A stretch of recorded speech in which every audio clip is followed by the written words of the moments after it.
Can we talk about, there's something you said, and I was like, for anyone watching who is perhaps in the diaspora and is like, okay, I want to move back.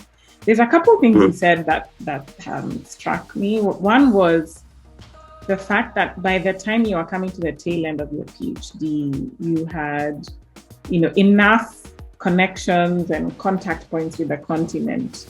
Like you were connected, and you stayed connected also through being part of KCFA and doing this Diaspora Life media project. And I mean, what advice would you give for someone who's sitting in the diaspora and like doesn't know how to stay engaged or stay connected? Because that's also one of the things I want to do with the podcast is, and like make sure, I mean, home is home.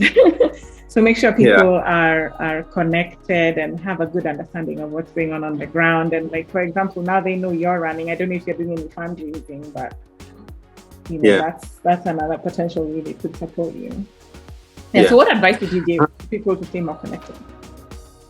So I think being in the diaspora it's a really interesting opportunity for Kenyans.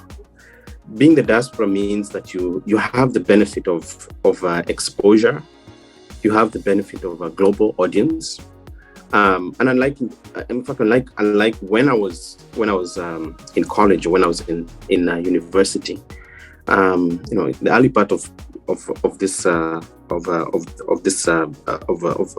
the early 2000s, we didn't have the level of connectivity that we can master now. We didn't have Zoom, and we didn't have Facebook. Only came up when I was maybe in my third or fourth year of university. Remember what we had? We had a platform called High Five, and also the Kenyan one was like Mashada.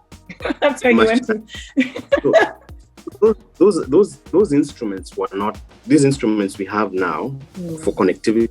Were not available. Right. So the first thing is just recognize that you have the instruments through digital media, through social media, through the fourth estate, the media itself, through your local diaspora organizations, of which we have very many. Kenyans are very well connected with the diaspora.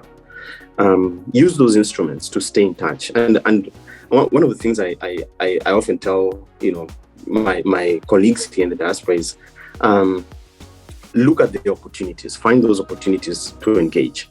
And not everyone is built or intends or is cut out to be politically involved. Kenyans are political animals, granted, we all know that. But not everyone is going to run for office. But there are ways in which you can support. As I said, engaging with the political system is just a matter of making the decision that you are going to do it, and you're going to start to find those avenues and opportunities. Most of the major political parties today have diaspora branches. In fact, as we speak, there's actually a diaspora political party. I think it's called PPD, and they're using that platform to start to advocate for diaspora issues. So those platforms exist, sort of on the political and the civic level.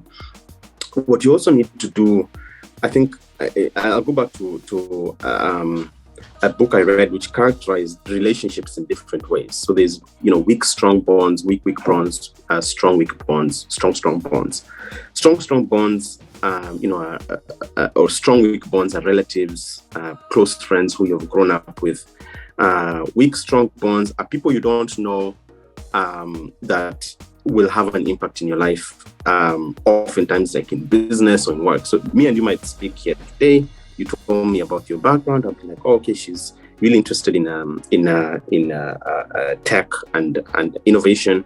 Let's start a company. So we didn't know each other before that, but it was a weak relationship, but it ends up being a strong relationship. What I'm trying to say here is nurture all those types of relationships, because Kenyans tend to only focus on, and it's a very interesting asset of being African, on the relationships that are strong, the strong relationships, your cousins, your family, the friends you grew up with.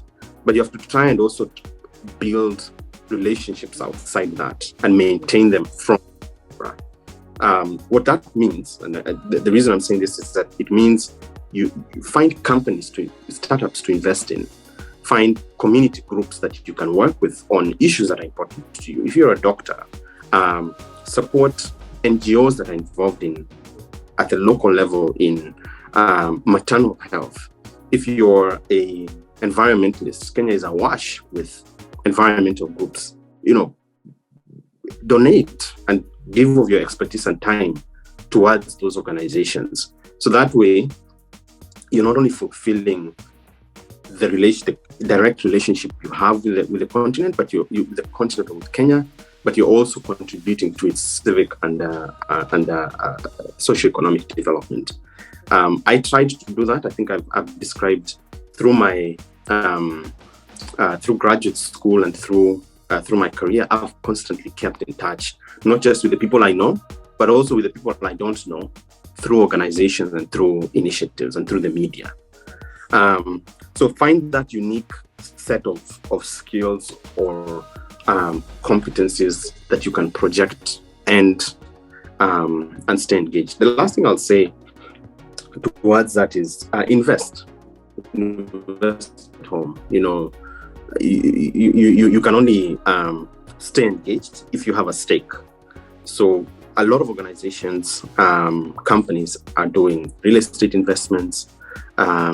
Today you can invest in the Nairobi Stock Exchange remotely. There are very many instruments through which you can do that.